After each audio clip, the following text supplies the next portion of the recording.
আরবের বুকে মক্কার পরে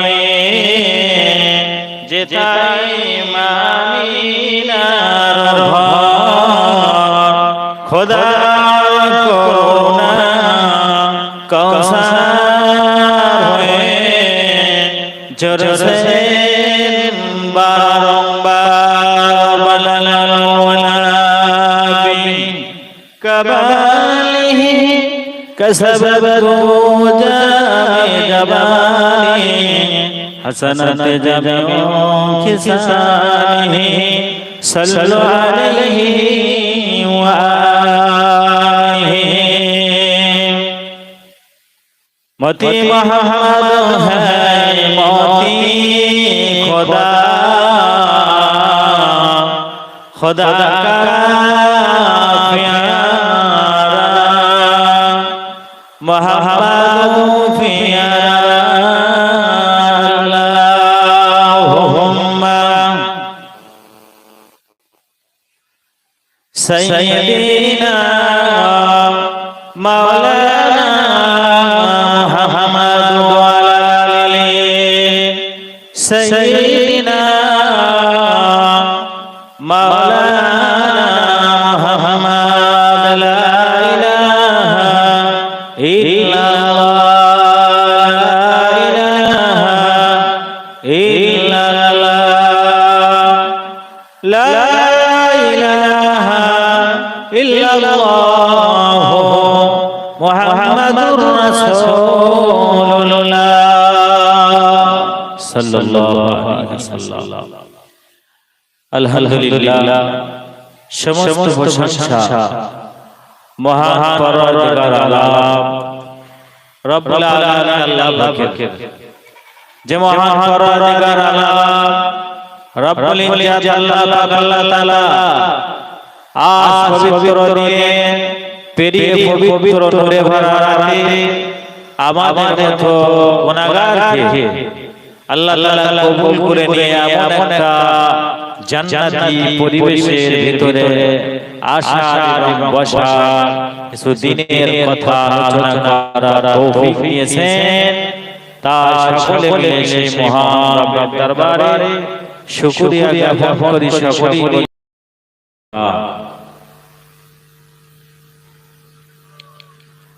মহান আল্লাহ রাব্বুল আলামিন পবিত্র কোরআনুল কারীমের ভিতরে জানিয়েছেন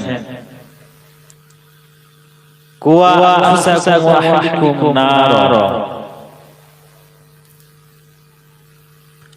বিশ্বনবী মুহাম্মদুর রাসূলুল্লাহ সাল্লাল্লাহু আলাইহি ওয়াসাল্লাম পবিত্র হাদিস শরীফের ভিতরে জানিয়েছেন কুল্লুকুম রাইয়িন কুল্লুকুম মাসউলুন আন রাইয়াতিহি।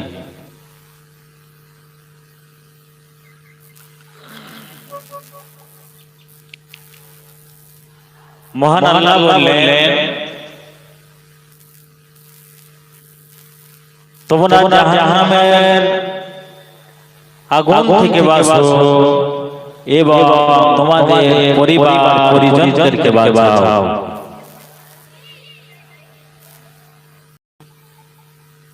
তো এই যে মাহফিল গ্রামবাসী যুবক ভাইরা অক্লান্ত পরিশ্রম করে মেহনত করে যে মাহফিলের ইন্তজাম করেছেন,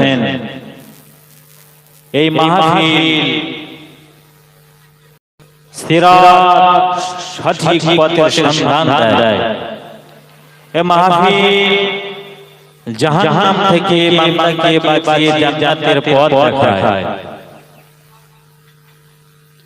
সেই মাহফিল আজ সমাজের দিকে লক্ষ্য করলে দেখা যায় বিশ্বনবী আমিনা তাজদার মদিনা রাহমাতাল লিল আলামিন শাফিল মাজনাবিন হুজুর পাক সাল্লাল্লাহু আলাইহি ওয়াসাল্লাম বললেন কুল্লুকুম রাইয়িন কুল্লুকুম মাসউলুন আন রাইয়াতিহি।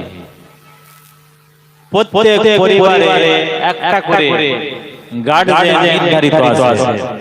প্রতিটি পরিবারে সেই পরিবারের দায়িত্ব টোটাল দায়িত্বটা হলো সেই গার্জিয়ানের পরিবারটাকে সামাল দেওয়ার, পরিবারের সমস্ত দিক থেকে দিক দিয়ে দেখভাল, পরিবারের সমস্ত কিছু বন্টন করার দায়িত্ব সেই পরিবারের যিনি গার্জিয়ান, যিনি মেম্বার, তা না।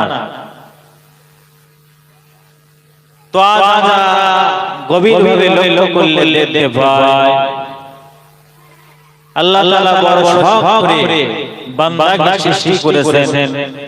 মহান আল্লাহ পবিত্র কোরআনে জানিয়েছেন,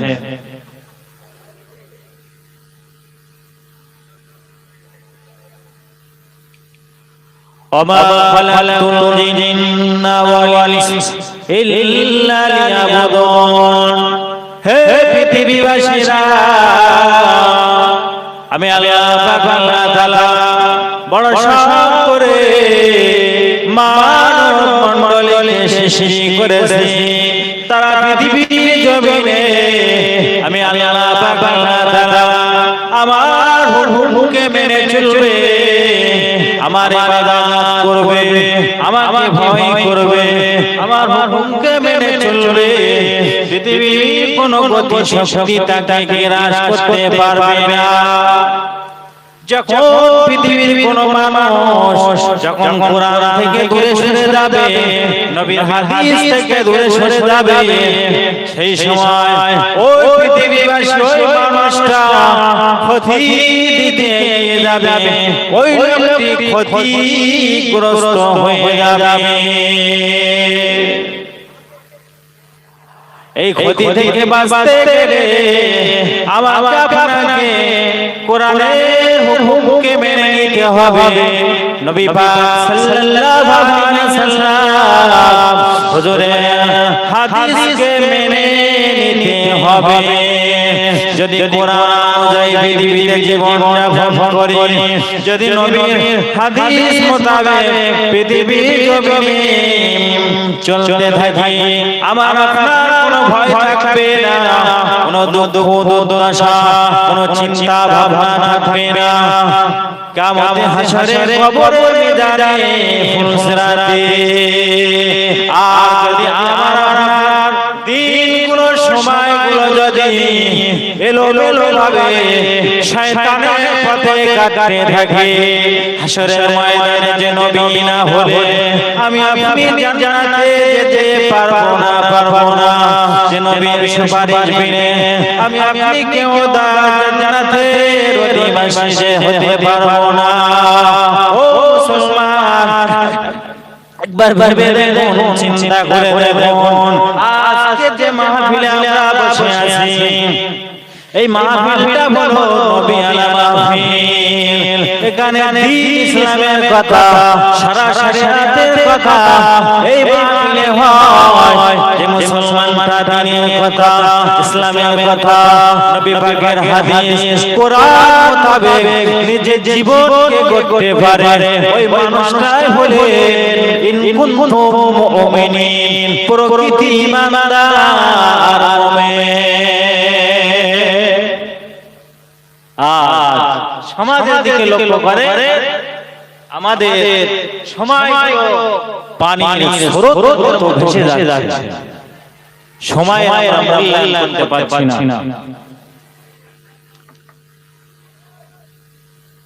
কিয়ামতের দিন আল্লাহ পাকের দরবারে হাশরের ময়দানে যেদিন কেউ কারো হবে না, ইয়াউমা ইয়াফিরুল মারউ মিন আখিহি ওয়া উম্মিহি ওয়া আবিহি ওয়া সাহিবাতিহি ওয়া বানিহি।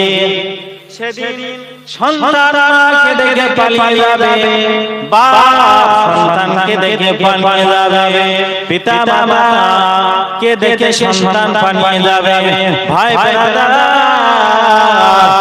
একে অপরকে দেখে পালিয়ে যাবে। সেদিন তো কেউ কারো হবে না, শুধুমাত্র সেদিন আমার আপনার কামালটা আমার আপনার সঙ্গে যাবে।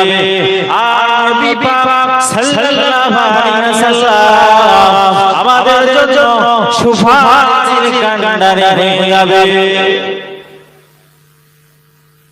আজ কোন লোভে কোন চিন্তা কোন চেতনায় আমাদের দিনগুলো শয়তানের পথে কাটছে মুসলমান। আজ গভীরভাবে লক্ষ্য করুন মুসলমানেরা, আল্লাহ রাব্বুল আলামিন যদি হযরত নবী আদম আলাইহিস সালামকে আল্লাহ তাআলা সৃষ্টি করবেন, ফেরেশতারা বললেন আল্লাহ তাআলা পৃথিবীর জমিনে ওয়াজাদা মানব জাতি সৃষ্টি করে ঝামেলা বাড়াবেন আল্লাহ। ওই মানব জাতি পৃথিবীর জমিনে যাবে, ওরা ডাকা হাঙ্গামা করবে, ওরা খুনাখুনি হবে।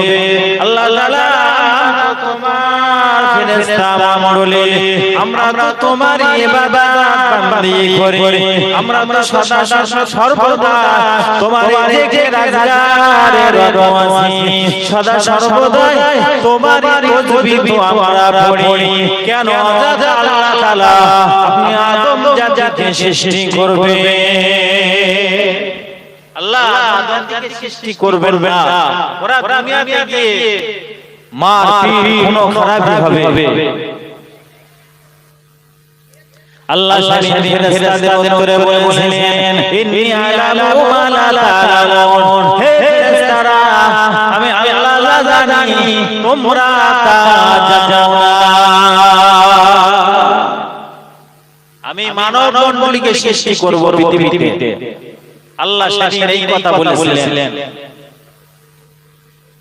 আল্লাহ নবীকে তৈরি করলেন, সৃষ্টি করলেন, আল্লাহর হুকুমে ফেরেশতারা পৃথিবীর জমিনে এসে পৃথিবীর বিভিন্ন স্থান থেকে মাটি নিয়ে আল্লাহ আদমকে আল্লাহ তাআলা করলেন।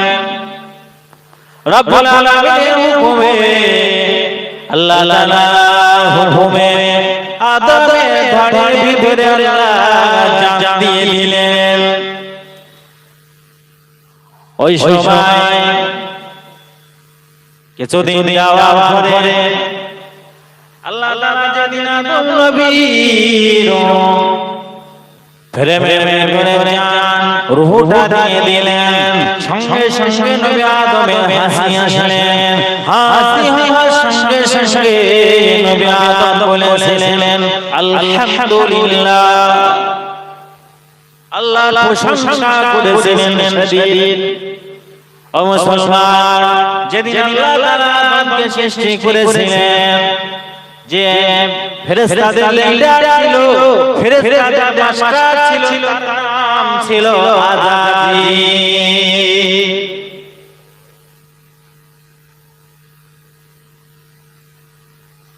মাওলানা মালাকুত যিনি ছিলেন ফেরেশতাদের মাস্টার।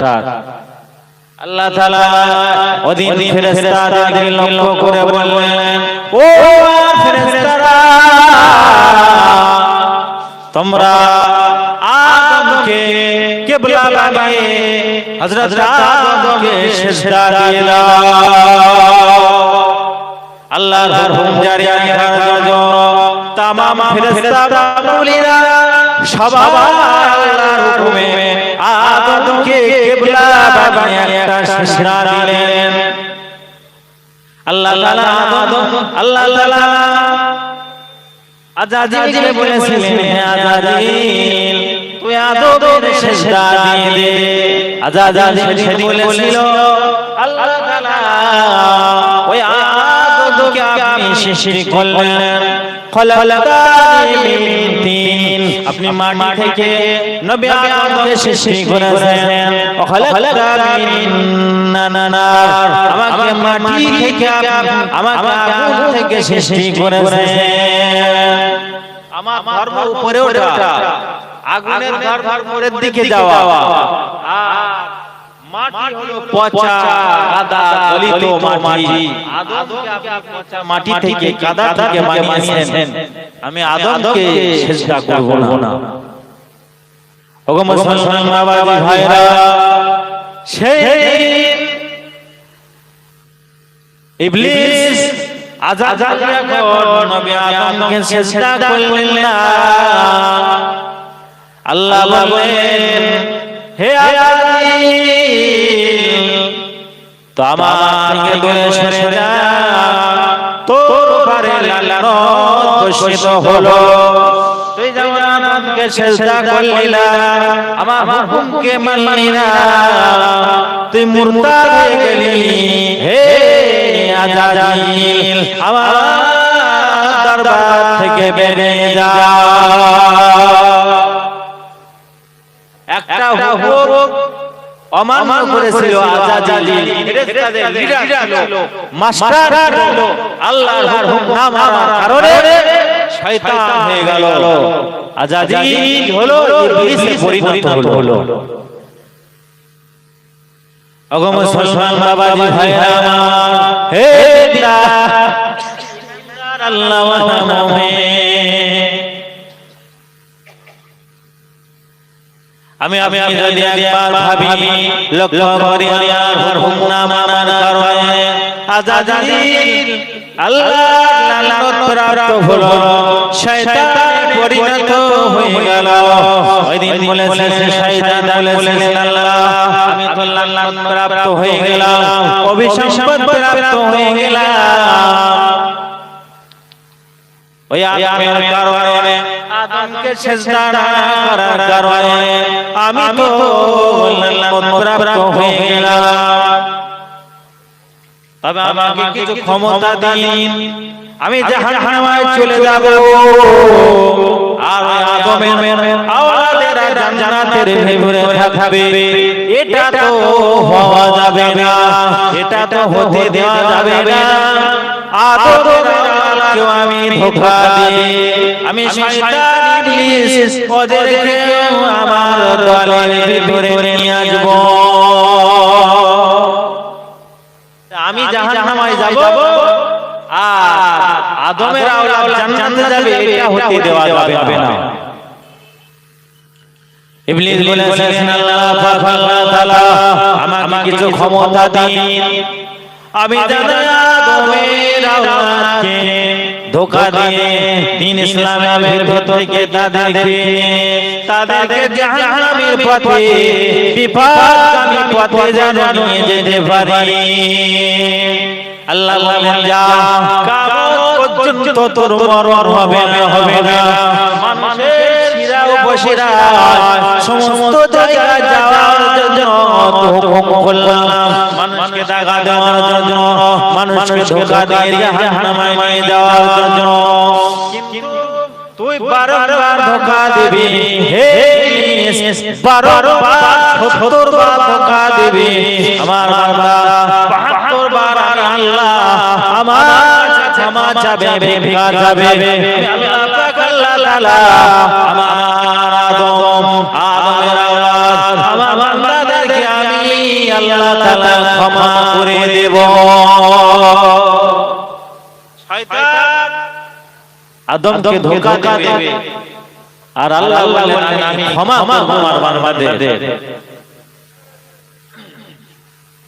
যদি আদম আলাইহিস সালামের ভিতরে প্রবেশ করেছিল শয়তান, দেখলেন একটা কল জিন্দা, সেটা মুসকে ভেঙে দিয়েছিল যে এটা যদি ভেঙে না দেয় এর ভিতরে অটোমেটিক্যাল জিকির হবে, আল্লাহ আল্লাহ জিকির হবে, আল্লাহ স্মরণ করবে। শয়তান সহ্য করতে পারেনি, বান্দার কল মুসকে ভেঙে দিয়েছিল, যার কারণে আমাদের কলগুলো সব মরা কল, আমাদেরকে জিন্দা করা লাগবে, জিকির করতে হবে, আল্লাহ তাসবিহ পড়তে হবে। মরা কলকে জিকির করে, আল্লাহ আল্লাহ জিকির করে, কলেমা পড়ে এই মরা কলকে আমাদের জিন্দা করা লাগবে মুসলমান। আর ইসলামী মজলিসে যদি না বসে, আমি ইসলামিক কথা যদি না শুনি, দ্বীনের কথা যদি না শুনি, শরিয়াতের কথা যদি আলোচনা না শুনি, তাহলে দ্বীনের আলোচনা আমরা কেমন বুঝবো? আমাদের মজলিসে ঢুকবে না।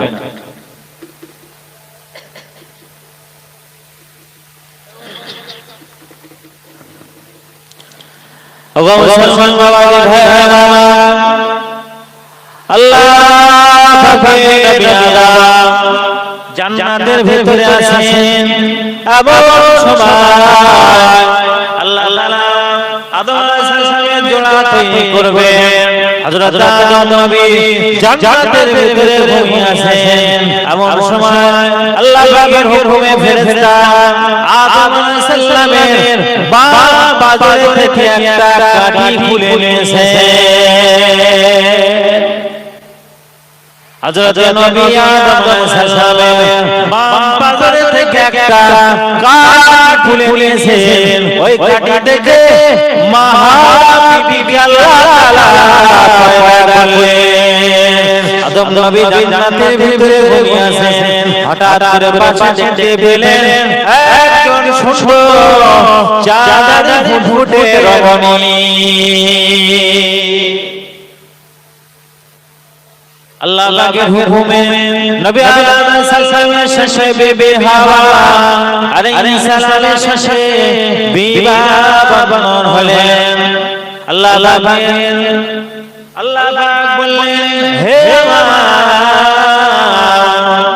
বান্দা আদম, হে আমার বান্দি হাওয়া আলাইহিস সালাম, তোমরা দুজনে জান্নাতের ভিতরে বসবাস করো, আনন্দে ফুর্তিতে মেতে থাকো। আল্লাহ বললেন, লা তাকরাবা হাযিহি শাজারা ফাতাকুনা মিনাজ জালিমিন। খবরদার, জান্নাতের ওই দূরে একটা গাছ রয়েছে, যে গাছটার নাম হলো গন্ধব গাছ। খবরদার, তোমরা জানো গন্ধব গাছের নিকটে যেও না। আল্লাহ আদম এবং হাওয়াকে বললেন, তোমরা খবরদার এই গাছের সন্নিকটে যাবে না, গাছের ফল ভক্ষণ করবে না। জৈনা নবী আলাইহিস সালাম ও বিবি হাওয়াকে লক্ষ্য করে বলেছিলেন, তোমরা যদি এই গাছের নিকটে যাও, ওই গাছের ফল যদি তোমরা খাও, তাহলে তোমরা জালিমের অন্তর্ভুক্ত হয়ে যাবে, শয়তানের ওয়াসওয়াসায় পড়ে যাবে, শয়তানের ধোঁকায় পড়ে যাবে, তোমাদের ঈমান জান মাল সব বরবাদ হয়ে যাবে। এদিকে শয়তান আল্লাহর কাছ থেকে বিতাড়িত হলো, মরদুদ হয়ে গেল। শয়তান চিন্তা ভাবনা করতে লাগলো, আমি তো আল্লাহর দরবার থেকে বিতাড়িত হয়ে গেলাম, মরদুদ হয়ে গেলাম, এখন আমার দরকার ওই আদমের কারণে আমি জান্নাত থেকে বহির্ভূত হয়ে গেলাম, আমি লানত প্রাপ্ত হয়ে গেলাম, আমি জাহান্নামে থাকবো, আর আদমেরা জান্নাতে থাকবে। এটা তো কোনো দিনের জন্য হতে দেওয়া যাবে না। চিন্তা ভাবনা করছেন কিভাবে আদম এবং হাওয়াকে এই গন্ধব গাছের ফল খাবে, এদের জান্নাত থেকে বহির্ভূত করতে পারা যায়। চিন্তা করছেন ইবলিস শয়তান। ওগো মুসলমান বাবা ভাইরা আমার, হে দিনদার আল্লাহ মুসলমানেরা, একদা একদিন ইবলিস শয়তান আল্লাহর সৃষ্টি মহরের কাছে গিয়ে বললেন, হে আল্লাহর সৃষ্টি জগতের প্রাণ মোর, আমাকে যদি একটু আল্লাহ জান্নাতে পৌঁছে দিতে পারিস, তাহলে আমি বড় উপকৃত হতাম। মোর বলেছিলেন, আল্লাহ জান্নাতে আমাদের তো কোনো হুকুম নাই, তোমাকে যে আল্লাহ দয়ার জান্নাতে পৌঁছে দেব, সেটা তো আমাদের নিয়ে যাওয়ার কোনো আদেশ নাই, হুকুম নাই। আমি তো তোমাকে আল্লাহ জান্নাতে নিয়ে যেতে পারবো না। তবে শুনে নাও, যে নাও, আমার একটা বন্ধু রয়েছে, আমার একটা দোস্ত রয়েছে। ইবলিস শয়তান বললেন, আমার দোস্ত কে? ওই সময় মামুর বলেছিলেন, আমার দোস্ত হলো সরর, সাপ হলো আমার দোস্ত। ওই সাপ যখন আসবে, সাপকে বলবে সাপ তোমাকে নিয়ে জান্নাতে নিয়ে যেতে পারবে। এমন সময় সাপের কাছে চলে গেল ইবলিস শয়তান। সাপের কাছে গিয়ে বলছেন, হে দোস্ত, আমাকে যদি একটু উপকার করেন। বললেন, কি উপকার? সাপ বললেন, তুমি কে? ইবলিস শয়তান বলেছিলেন, আমি আল্লাহর ফেরেশতা, আমি আল্লাহর ফেরেশতা। আমাকে যদি তোমার গালের ভিতরে করে আল্লাহর দয়ার জান্নাতে পৌঁছে দিতে পারবে, তাহলে আমি বড় উপকৃত হতাম। সাপ বলেছিলেন, শয়তান ইবলিস আল্লাহ করে, আমি যে তোমাকে জান্নাতে নিয়ে যাব, আমাকে তোমাকে জান্নাতে নিয়ে আমি তোমাকে জান্নাতে নিয়ে যাব। ওই সময় সাপ বলেছিলেন, আমি তোমাকে কেমনে জান্নাতে নিয়ে যাব? ইবলিস শয়তান বলেছিলেন, ওগো বন্ধু, শুনে নাও, তোমার গালের ভিতরে যদি আমাকে করে গালের ভিতরে করে যদি আমাকে জান্নাতের ভিতরে ছেড়ে দাও, আমি বড় উপকৃত হয়ে যাব। ওই সময় সাপ লোক করে বলেছিলেন, ও আল্লাহর ফেরেশতা, শুনে নাও, জেনে নাও, শয়তান কত বড় চিটিংবাজ। ওখানে বলছে, আমি আল্লাহর ফেরেশতা, আমাকে একটু গালে করে জান্নাতের ভিতরে ছেড়ে দিতে পারো, বড় খুশি হব আমি। ওই সময় সর্বনাশ হয়ে গেলেন। সাপ গালে হাত দিলেন, শয়তান ইবলিস সাপের গালের ভিতরে চলে গেলেন। সাপের গালের ভিতরে চলে যায় সাপ, ইবলিস শয়তানের গালের ভিতরে করে জান্নাতের কিনারায় নিয়ে যায়।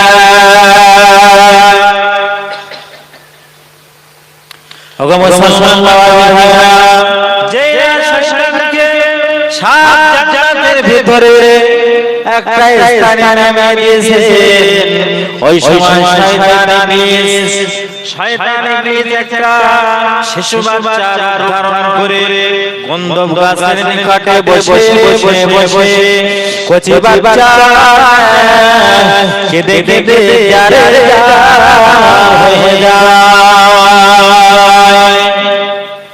জান্নাতের ভিতরে বিবি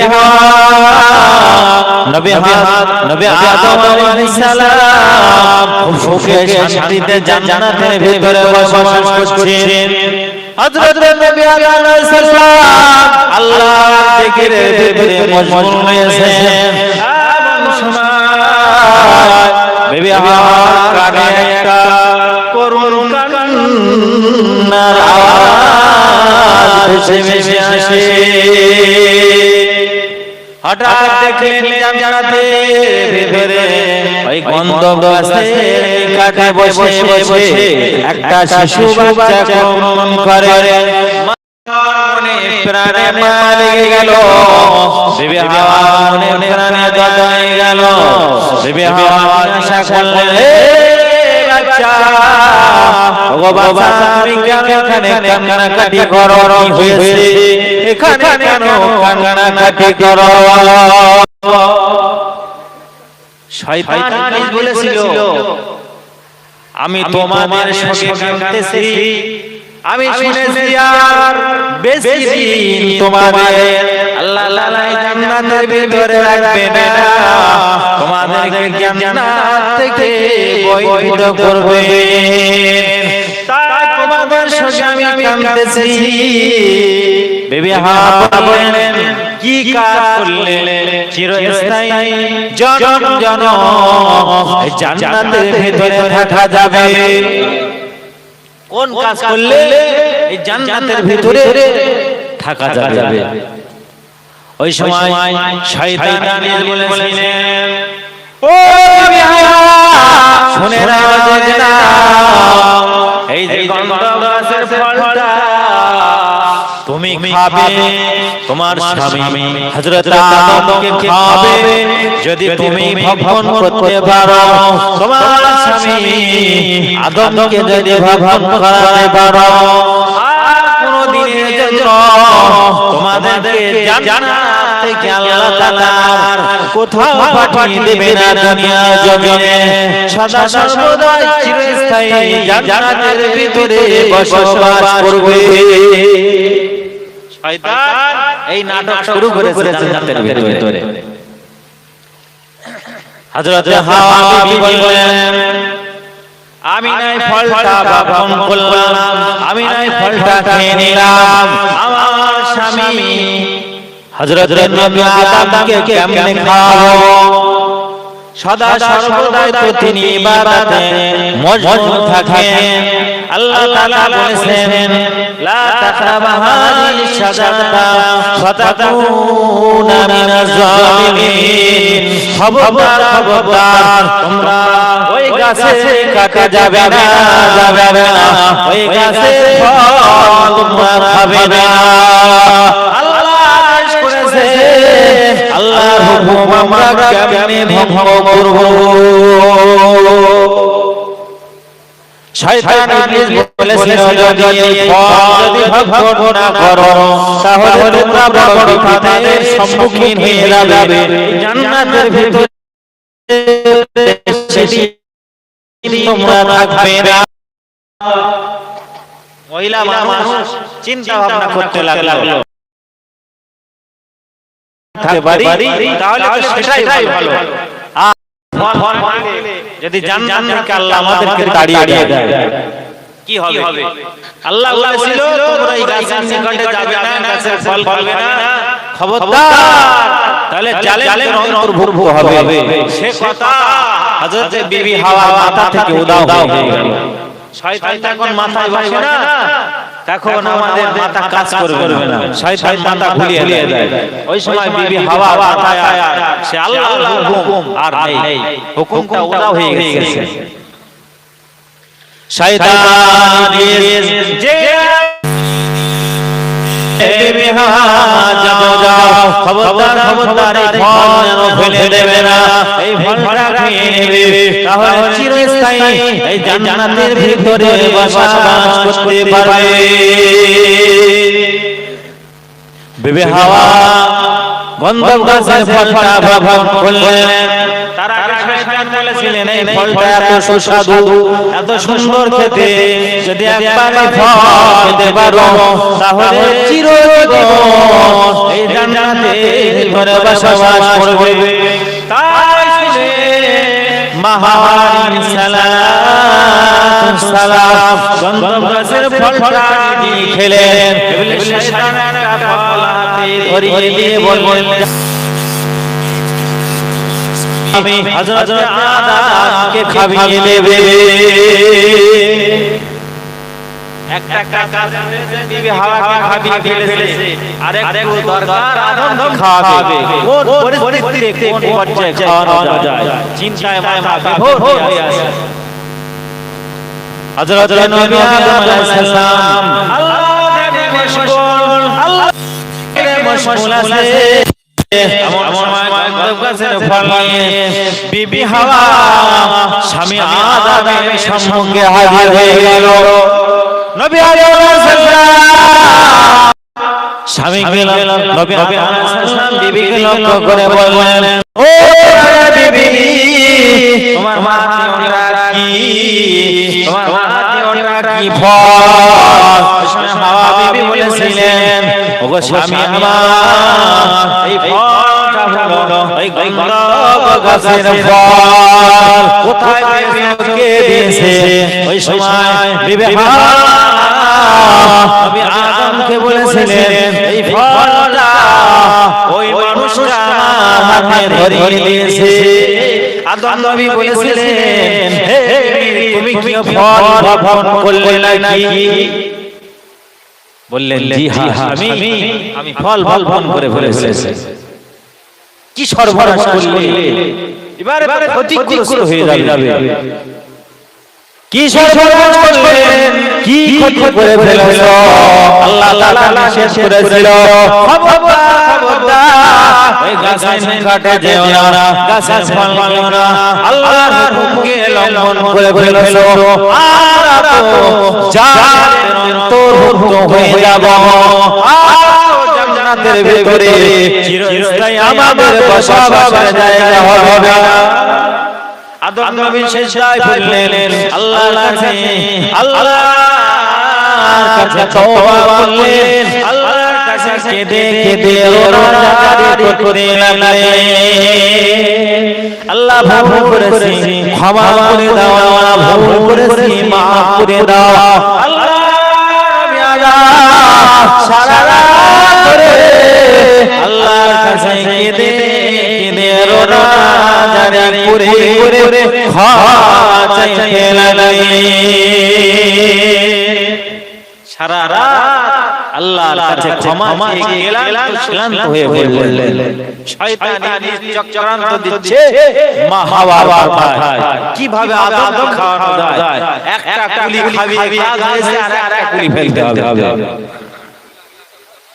ও মুসলমান বাবা ভাইরা, ও লালি বাবা মুসলমানেরা, বাবারা আলেমা ওয়ালেরা, কান পেতে শুনুন। শয়তান ফলটা নিয়ে দিবে হাওয়াকে, হে দিবে হাওয়া, যা ফলটা নিয়ে একটা গ্লাসে করে শরবত বানিয়ে রাখবে, পাত্রে শরবত বানিয়ে রাখবে।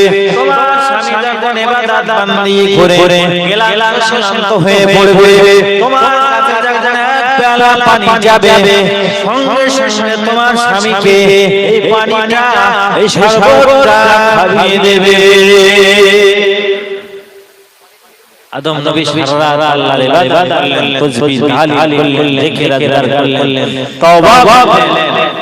এবারে হাওয়ার কাছে পানি চাইলেন, বিবি হাওয়া সেই গন্ধম গাছের ফল, সেই রসবেরা, সেই পাত্রটা নবী আদম আলাইহিস হাতে ধরিয়ে দিলেন। নবী আদম আলাইহিস বিবি হাওয়াকে জিজ্ঞাসা করলেন না, তিনি সঙ্গে সঙ্গে খেয়ে ফেললেন। ওগো মুসলমান বাবাজি ভাইরা, যে নবী আদম সাল্লাল্লাহু ওই গন্ধ গাছের রসটা খেয়ে ফেললেন, আল্লাহ পাকের দেওয়া জান্নাতি পোশাক বিবি হাওয়ার থেকে, হযরত নবী আদম আলাইহিস সালামের রব থেকে জান্নাতের পোশাকগুলো খুলে পড়ে যায়, একা পরে লজ্জায় স্থান রেখে ফেললেন, লজ্জায় মাথা নিচু হয়ে যায়। কি সর্বনাশ করে ফেলেছি, কি ওয়াকাত করে ফেলেছি, কি ক্ষতি করে ফেলেছি। হায় আমাদেরকে বলেছিল, খবরদার খবরদার ওই গাছের কাটে যাবে না, ওই গাছের ফল খাবে না, খবরদার তোমরা ওই গাছের শানি কাটে যাবে না। যদি গাছের ফল খাও, জালেমের অন্তর্ভুক্ত হয়ে যাবে, ক্ষতিগ্রস্ত হয়ে যাবে। ক্ষতিটা আমাদের হয়ে গেল, আল্লাহর হুকুমকে আমরা লঙ্ঘন করে ফেলেছি, আর চিরস্থায়ী জান্নাতে আমরা থাকতে পারবো না। আল্লাহর জান্নাতে মুগ্ধ হয়ে খানা পিনা ভক্ষণ করছিলেন, জান্নাতে ভ্রমণ করছিলেন, কোনো দুঃখ কষ্ট দুর্দশা কিছুই ছিল না। যেই ফলটা খেয়ে ফেললো, আদম নবীর পেটের ব্যথা শুরু হয়ে গেল। পেটের ব্যথাটা শুরু হয়ে গেল, আমাশাশির যখন নাড়ি খামচায়, ওর মধ্যে যখন কুটুস কাটাস করে, তখন পায়খানা পায়। ওই গন্ধম গাছের ফল খাওয়ার পর পায়খানা লেগেছে, বাথরুম পেয়েছে। আল্লাহ জান্নাত বাথরুম করার জায়গা না, এদের দুনিয়ায় ফেলে দিলেন। দুনিয়ায় কবরে হযরত নবী আদম সাল্লাল্লাহু আলাইহি অঙ্গটাকে ঢাকার জন্য তিনটা পাতা ব্যবহার করেছিলেন, আর বিবি হাওয়া নিজের লজ্জাস্থান থেকে নিয়ে শরীর, গোটা শরীর পর্যন্ত সমস্ত অঙ্গটা ঢাকার জন্য পাঁচটা কাপড় ব্যবহার করেছিল, পাতা। তাই আর সমাজের দিকে লক্ষ্য করলে দেখা যায় মারা যায় মৃত ব্যক্তির জন্য মহিলাদের জন্য 5টা কাফন দিতে হয় আর পুরুষদের জন্য 3টে কাফন দিতে হয়। সেই ব্যবধান এখন সমাজে চালু আছে। সেই আল্লাহ বললেন তোমাদেরা জান্নাতে থাকা চলবে না, যাও পৃথিবীতে চলে যাও। জান্নাতে শান্তিতে আরাম-আয়েশে খাচ্ছিলেন, একটা হুকুম লঙ্ঘন করার জন্য আজ তোমাদেরকে দুনিয়ার জমিনে ছেড়ে দিলাম। দুনিয়ার জমিনে দুজনকে দুই প্রান্তরে আল্লাহ দিলেন।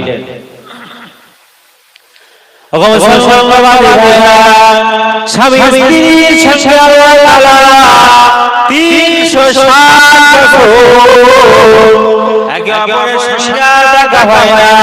360 বছর ধরে নবী আদম আলাইহিস সালাম আল্লাহর কাছে হাত তুলে বলেছিলেন, রব্বানা যালামনা আনফুসানা ওয়া ইল্লাম তাগফির লানা ওয়া তারহামনা লানাকুনান্না মিনাল খাসিরিন। আল্লাহ তাআলা আমাদের নিজেদের নফসের উপরে জুলুম করেছি, আমরা নিজেরা তোমার হুকুম লঙ্ঘন করেছি, হুকুমে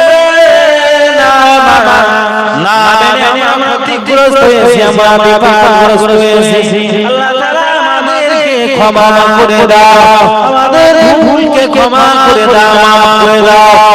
এই দোয়া করে 360 বছর কেটেছিল। শুধুমাত্র একটা হুকুম লঙ্ঘন করেছে, শুধু আল্লাহ বলেছে এই গাছের ফল খাবে না, গাছের নিকটে যাবে না।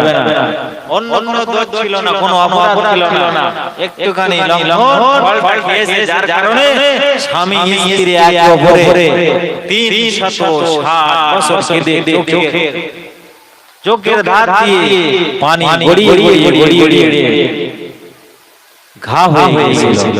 360 বছর কেঁদেছে একটা অপরাধের কারণে। আজ সমাজকে লক্ষ্য করলে দেখা যায় আমরা মুসলমান যে পরিমাণে গুনাহ করে হাবুডুবু খাচ্ছি, যে পরিমাণে আমরা অপরাধ করছি, অপরাধী হয়েছি, আমাদের গুনাহ কেমনে ক্ষমা হবে মুসলমান? যদি একটা গুনার জন্য 360 বছর করতে হয়, আমরা যে শত শত গুনাহ করছি, গুনার উপর গুনাহ, গুনার উপর গুনাহ, গুনায় হাবুডুবু খাচ্ছি, গুনায় জর্জরিত হয়ে যাচ্ছি, তাহলে আমাদের কি হবে? একটু ভাবো। আজ মুসলমান হয়েছি, আল্লাহ বড় শখ করে আমাদেরকে পৃথিবীতে সৃষ্টি করেছে, আমার বান্দারা আমার ইবাদত করবে, আমি রাজি খুশি হই আমার জান্নাত আমার বান্দাদেরকে দান করব। আজ আমরা কি মুসলমান? যত রকমের শয়তানের আড্ডায় আমরা জড়িত আছি। প্রথম বলেছিলাম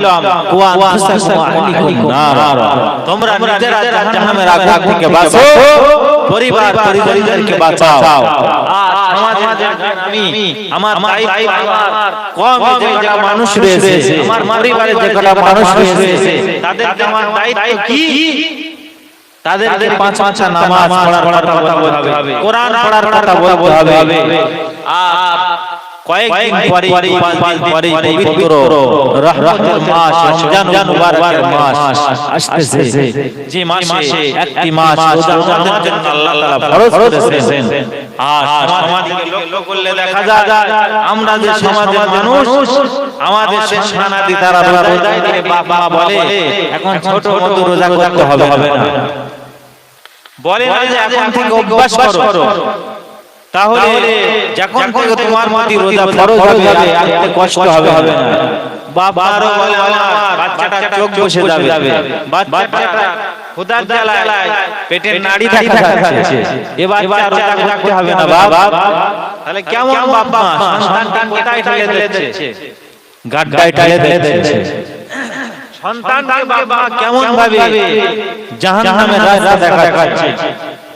আজ দেখুন বড় বড় দুঃখের বিষয় একটা জিনিস লক্ষ্য করলে আমরা কত বড় বড় কুলাঙ্গার, কত বড় বড় মাসি আমরা।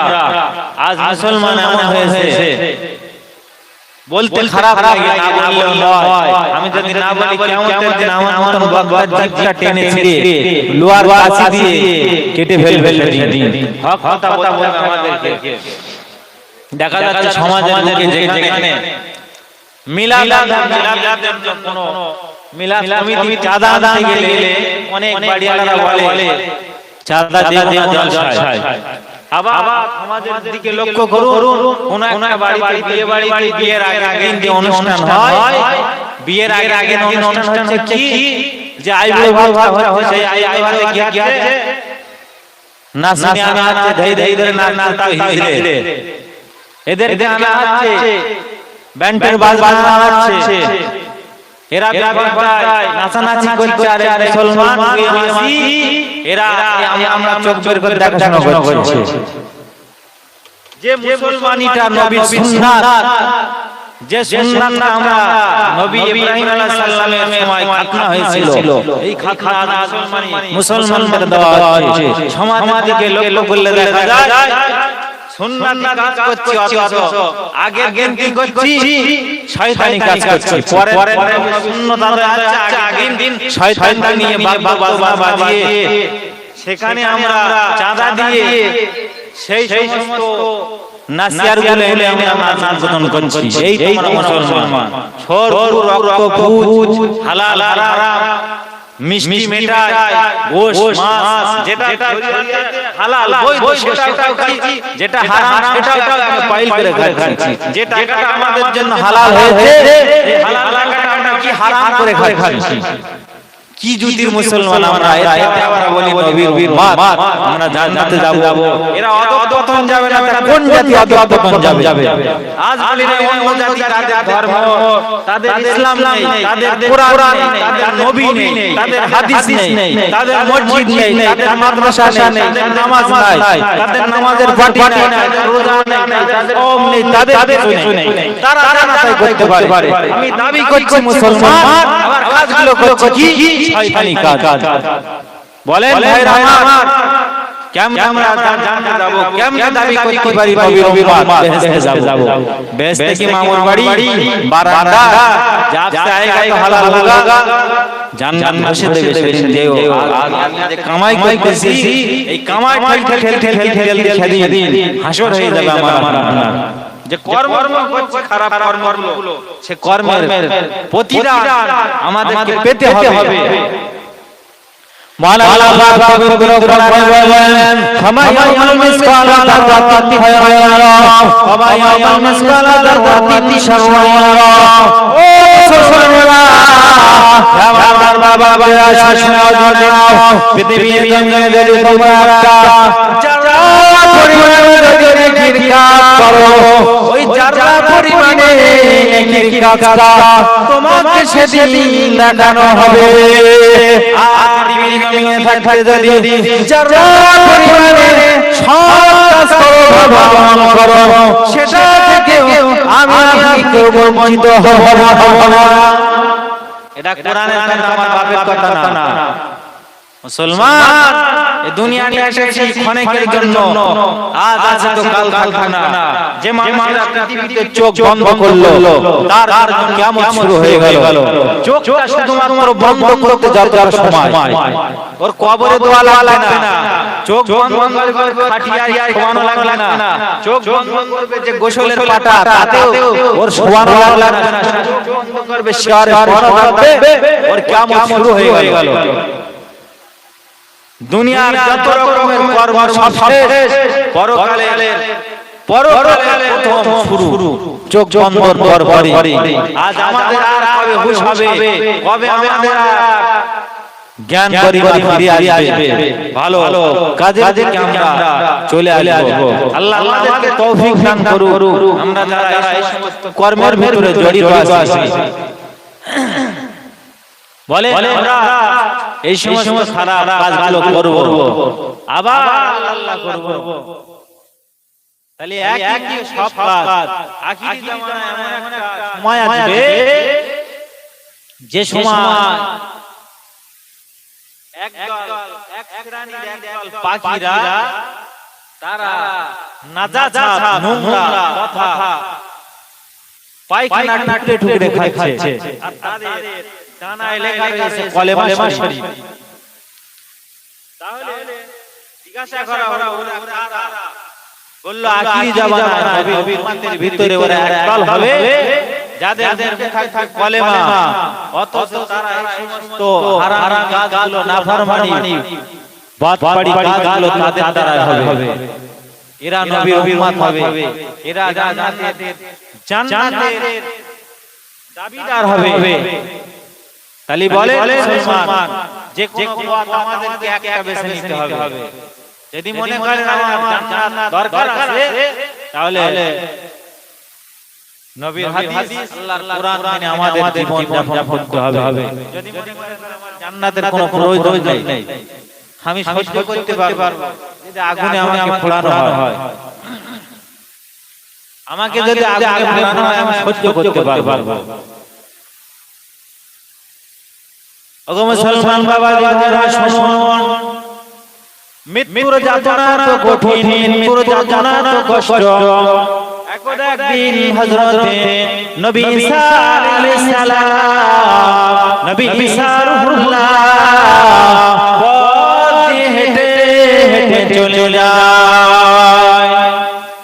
ওই সময় একজন ব্যক্তি নবী ঈসা রূহুল্লাহকে ডেকে বললেন, হে নবী ঈসা রূহুল্লাহ, শুনে নাও, জেনে নাও, তোমাকে তো নবী বলে স্বীকার করব, তোমাকে তো নবী বলে মেনে নেব। তবে শুনে নাও, জেনে নাও, এই জমিনের ভিতরে যদি কোনো মানুষ জমিন ঘুরে ঘুরে তোমাকে যদি নবী বলে সাক্ষ্য দেয়, তাহলে আমি তোমাকে নবী বলে নেব, তোমার কলেমা পড়ে মুসলমান বনে যাব। নবী ঈসা আলাইহিস সালামকে দেখে ওই লোকটি বলতে লাগলেন, আল্লাহ নবী হযরত ঈসা রূহুল্লাহ ওই সময় বলেছিলেন, কে আছিস আল্লাহর বান্দা এই জমিনের ভিতরে, কে আছিস আল্লাহর বান্দা এই জমিনের ভিতরে, আমাকে সাক্ষ্য দিয়ে দাও। ওই সময় জমিন ফুঁড়ে একজন ব্যক্তি উঠলেন, ওই জমিন ফুঁড়ে একটা মানুষ উঠলেন।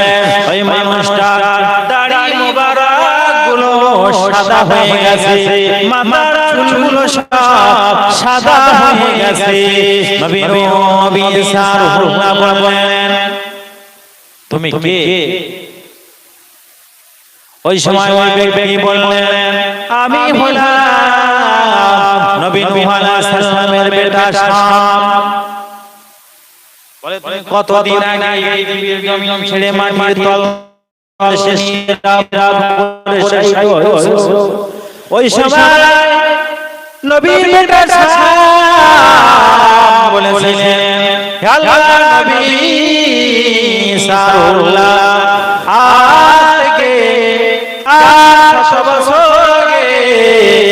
আমি আজরাইলের কবরে পড়ে মৃত্যুবরণ করে ওই মাটির নিচে ওই কবরের বাসিন্দা বেরিয়েছি, ওই নিরাপদের বাসিন্দা বেরিয়েছি।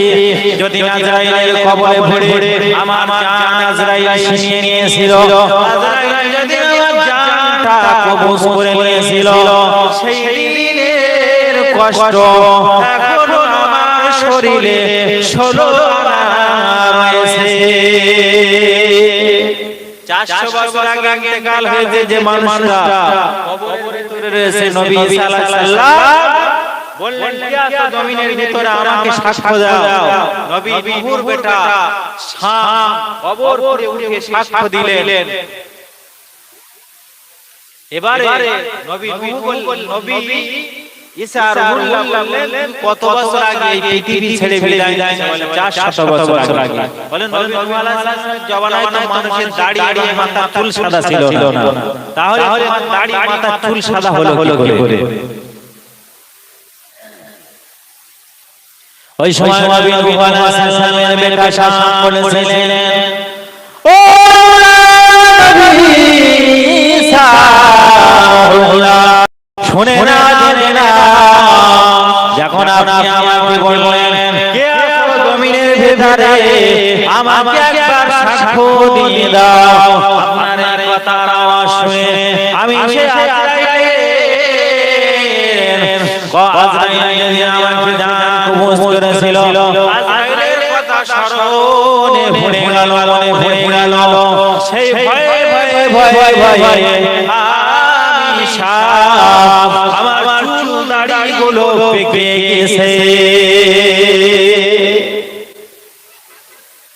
দাদা শুধু বলে আজরাইল যেদিন আসবে সেদিন দেখা যাবে যা বলে আছে তাই হবে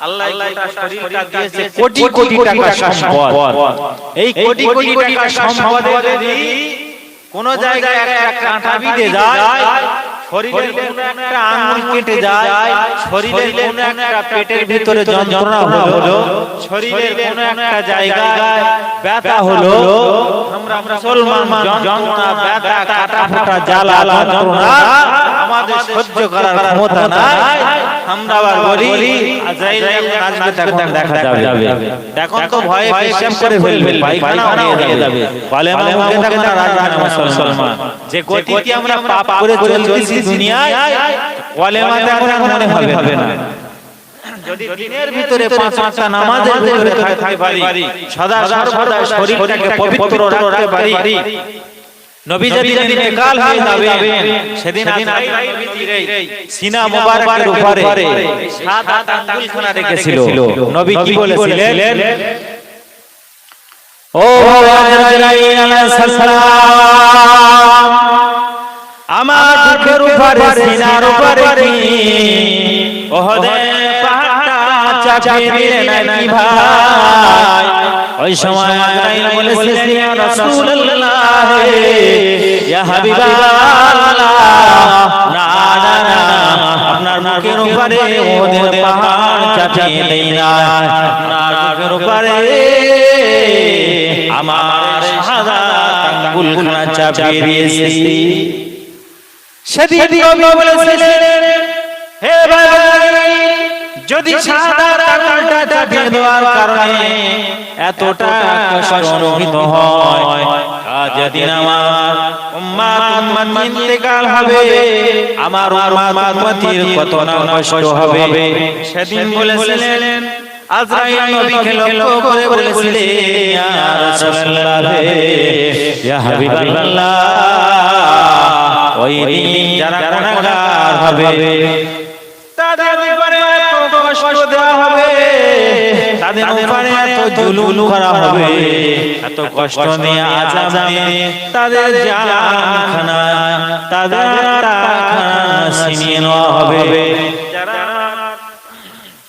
যারা আমার নেককার ইমানদার মুমিন হবে তাদের জানটা এমন ভাবে কবজ করা হবে সন্তান যখন মায়ের স্থানে দুধ পান করে মা জননীর ওই সন্তান ঘুমিয়ে যায় মা জননী সন্তানের মুখ থেকে স্থানটা সরিয়ে নেয় ওই সমস্ত নেককার আল্লাহ মুমিনের জানটা তো আহসানের সহিত কবজ করা হবে তবে ইয়া রাসূলুল্লাহ ইয়া হাবিবাল্লাহ পৃথিবীর জমিনে যে মানুষ পাঁচ ওয়াক্ত নামাজ পড়বে ফরজ নামাজ আদায় করার পরে একবার করে আয়াতুল কুরসি পাঠ করবে কে ফু দেবে ওই সমস্ত বান্দা বান্দি মৃত্যুর সময় তাদের আত্মাটা খুব আহসানের সহিত কবজ করা হবে তাহলে তো পাঁচ ওয়াক্ত নামাজ পড়া লাগবে ফরজ নামাজের পরে তোমাদের পড়তে আল্লাহু লা ইলাহা ইল্লাল্লাহু আল-হাইয়ুল কাইয়্যুম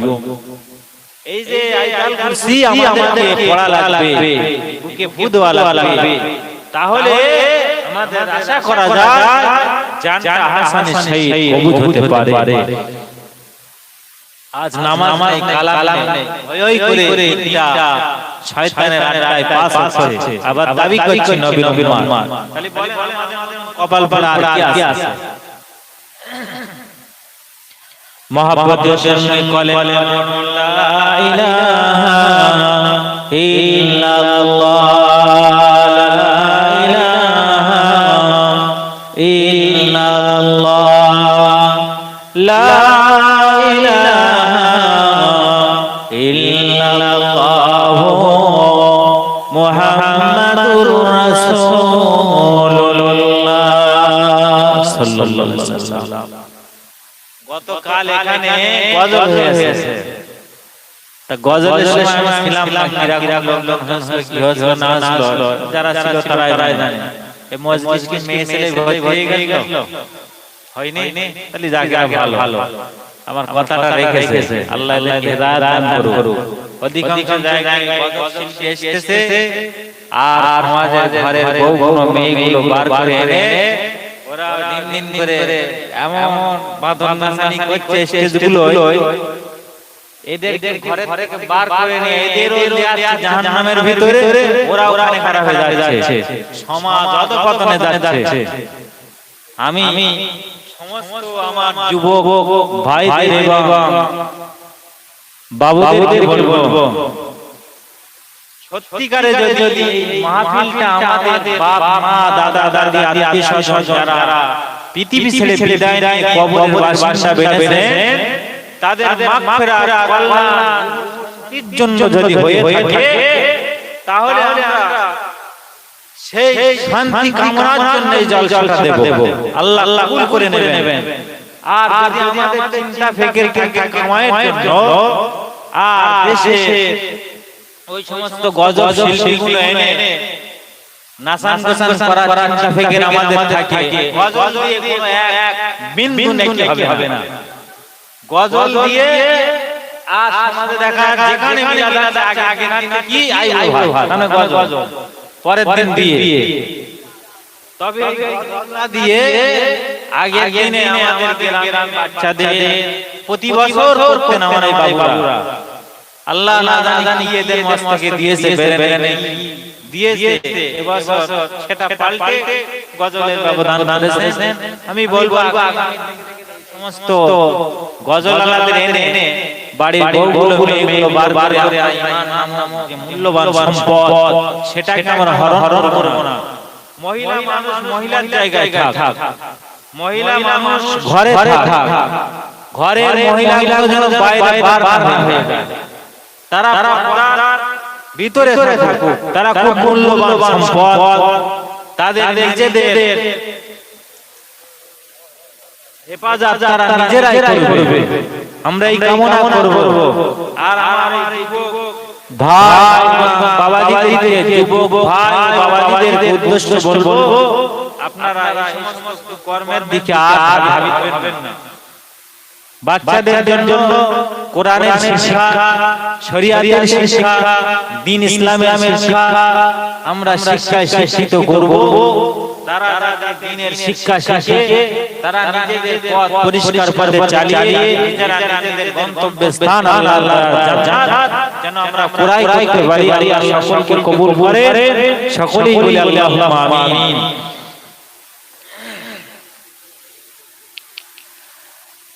আরব দেশের জন্ম নবী আব্দুল্লাহর ঘরে, সবার সেরা নবী মোদের এলেন সবার পরে, মা আমিনার কোলের চাঁদ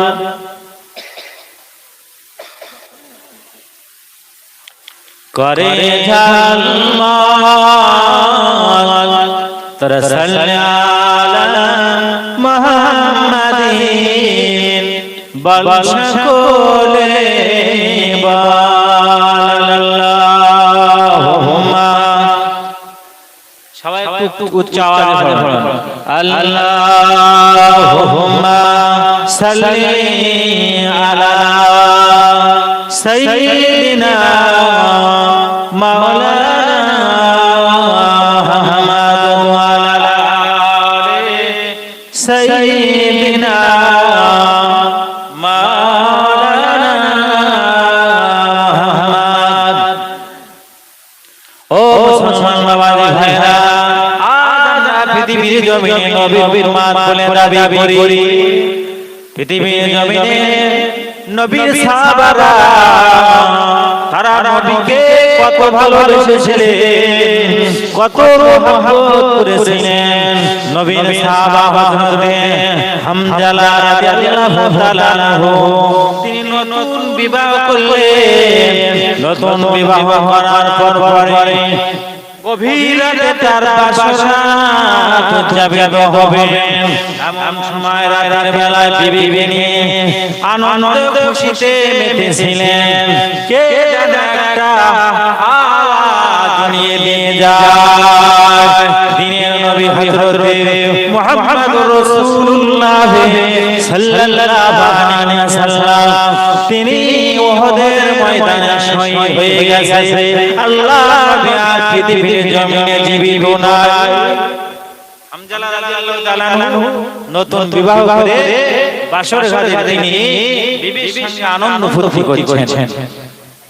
এই আওয়াজটা মদিনার জমিনে ছড়িয়ে দিয়ে গেল।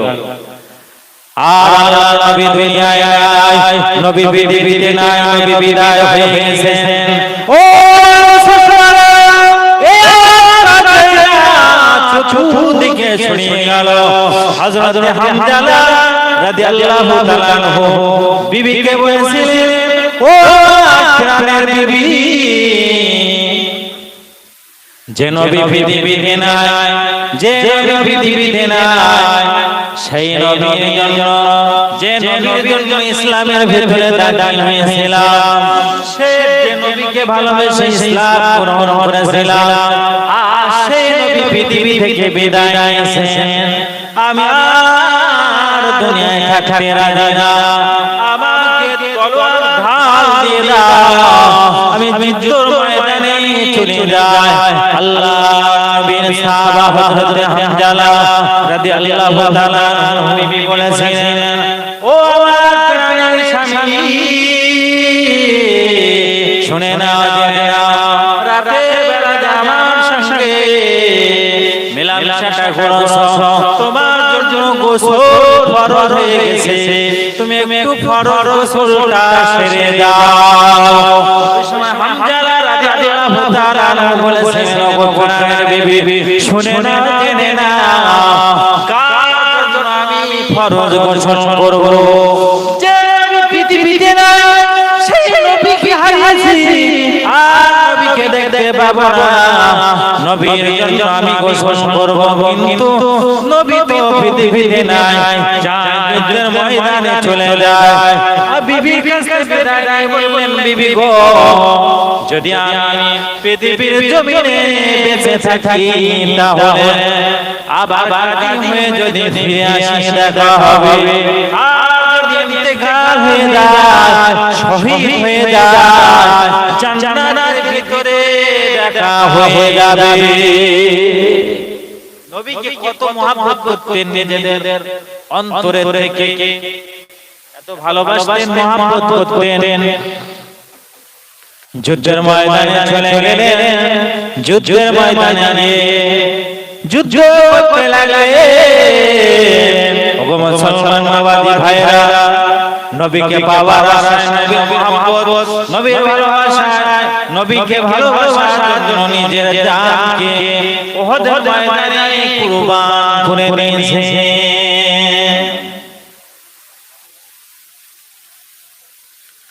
উহুদের ময়দানে হযরত হামজালা রাদিয়াল্লাহু তাআলা আনহু শহীদ হয়ে গেছেন। উহুদের ময়দানে আরো অনেক সাহাবা হুজুর তারা শহীদ হয়েছিলেন। হযরত আমর ইবনে জামু, আল্লাহ নবীর একজন ঘোড়া সাহাবা, হুজুর বাড়িতে আসেন। আমর ইবনে জামুর স্ত্রী রান্না বান্না করছেন উনানে। বারবার সাহাবা হুজুর বিবির কাছে গিয়ে বললেন, ওগো প্রাণের বিবি, আমার মনে বড় শখ ছিল, আমার মনে বড় আশা ছিল, আমি একটু জিহাদের ময়দানে শহীদ হয়ে যাব। বারবার আমর ইবনে জামু রাদিয়াল্লাহু তাআলা বিবির কাছে গিয়ে বলছেন, আমি যদি উহুদের ময়দানে শহীদ হয়ে যেতে পারতাম ভালো হতো। আমর ইবনে জামুর স্ত্রী বলেছিলেন, তোমার যদি যুদ্ধের ময়দানে যাওয়ার ইচ্ছা থাকতো তাহলে তুমি যুদ্ধের ময়দানে চলে যেত। যুদ্ধের ময়দানে চলে যেতে বারবার কেন আমার এখানে এসে বলছো? আমাদের তিনজন বেটা তারা যুদ্ধের ময়দানে চলে গেছে। আমরে বলে যাওয়ার দেরি করলেন না। বিবিকে বললেন আমার প্রাণের বিবি, আমার ঢালটা আমার হাতে দিয়ে দাও, আমার তলোয়ারখানা আমার কাছে দিয়ে দাও, আমার ঘোড়াখানা আমার কাছে দিয়ে দাও। হযরত আমর ইবনে জামু রাদিয়াল্লাহু তাআলা ঘোড়া সাহাবা আরোহণ করলেন, ঘোড়ার পিঠে উঠলেন। এবার তলোয়ার তীর ধনুক হলো, তলোয়ার খানা হুজুরের হাতে দিয়ে দিলেন। আল্লাহর নবী সাহাবা আর বৃন্দাবন বলেছেন আল্লাহ তাআলা আমি বদরের প্রান্তরে চলে যাই, ও আল্লাহ কেন বদরের ময়দানে আমি শহীদ হয়ে যাই, আর বদরের ময়দান থেকে বাড়িতে ফিরে না আসি। এই দোয়া করতে করতে চলে গেলেন। ওগো মুসলমান বাবাজি ভাইরা, হে দিনদার আল্লাহর মুমিনেরা, তারা কেন নবীকে ভালোবাসতেন, মহব্বত করতেন? সাহাবাগণ নবীকে এত ভালোবাসতেন, মহব্বত করতেন। আর যাব ওই খোড়া সাহাবা হুজুর যার ময়দানে বদরের প্রান্তরে শহীদ হয়ে যায়। ইন্না লিল্লাহি ওয়া ইন্না ইলাইহি রাজিউন। এদিকে হযরত হামজালা রাদিয়াল্লাহু তাআলা শহীদ হয়ে গেছেন। 70 জন সাহাবা হুজুরের লাশ ওই বদরের উহুদের প্রান্তরে শহীদ সাহাবার লাশ পড়ে আছে। তাদেরকে কাফন পরিধান করে তাদেরকে কবরস্থ করা হবে। হঠাৎ খবর পেয়ে গেলেন হযরত হামজালা রাদিয়াল্লাহু তাআলা শহীদ হয়েছেন। খবরটা আসতে পেরেছেন হামজালার স্ত্রী, হামজালা রাদিয়াল্লাহু তাআলার স্ত্রী বোরকা পরে দৌড়ে মদিনা উহুদের ময়দানে হাজির হয়ে যায়। ওই সময় সাহাবা রাদিয়াল্লাহু করে বললেন আমার স্বামী হযরত হামজালা রাদিয়াল্লাহু তাআলা এই উহুদের ময়দানে শহীদ হয়ে গেছে। तमाम উহুদের ময়দান ঘুরে সাহাবারা তন্ন করলেন কোথাও হযরত হামজালা লাশ খানা খুঁজে পেল না। কোথায় হযরত হামজালার লাশটা চলে গেল? সবাই বুঝতে লাগলেন না।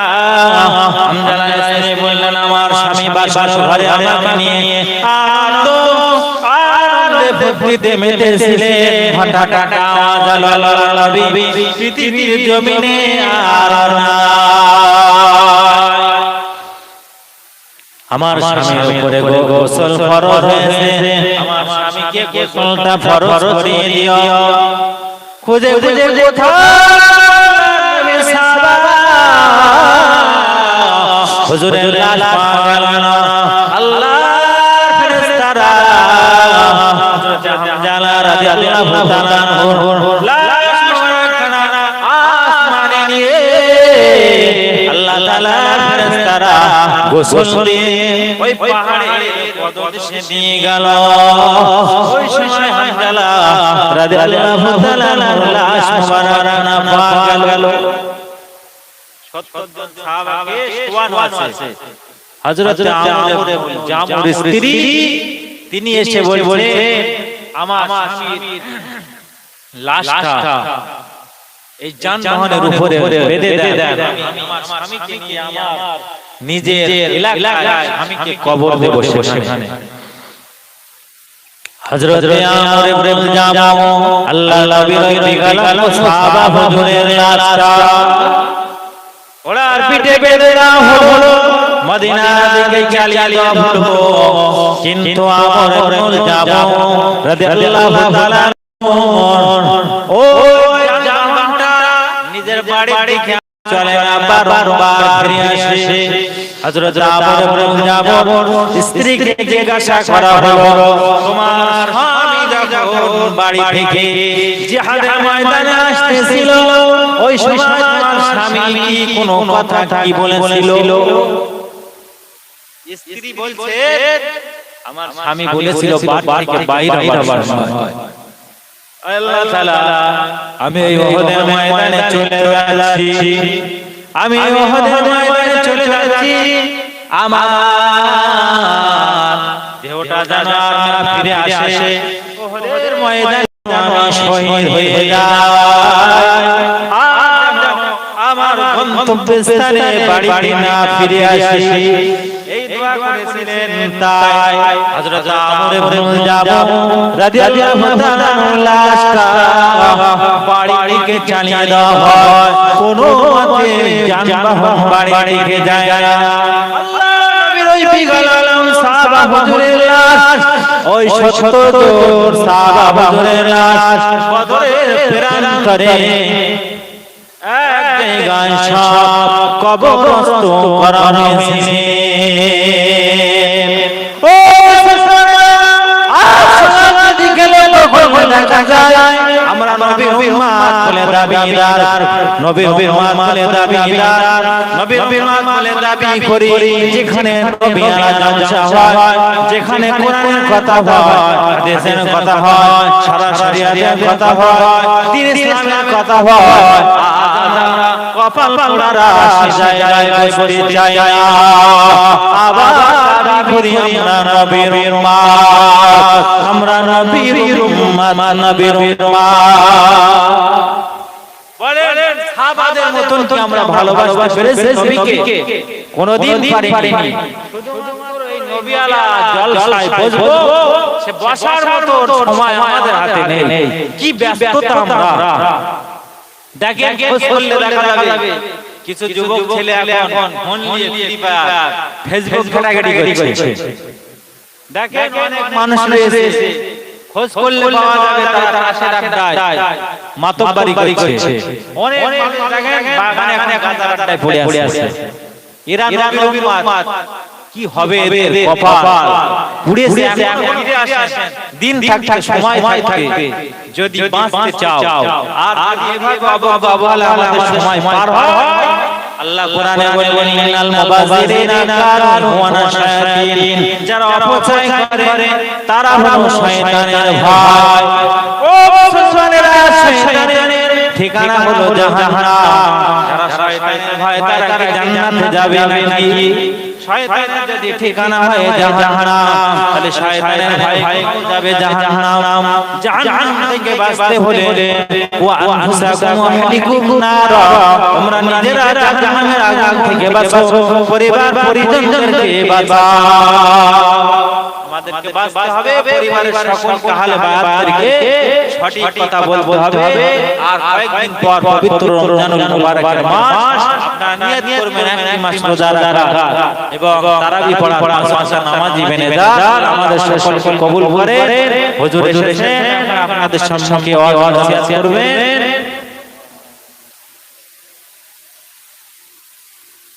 এখন মাওলানা মুহাম্মদ রবিউল ইসলাম সাহেব যিনি আপনাদের সম্মুখে ওয়াজ করবেন, আপনারা ধীরে ধীরে ভাবে শ্রবণ করবেন। সকলে দরুদ শরীফ পড়ুন।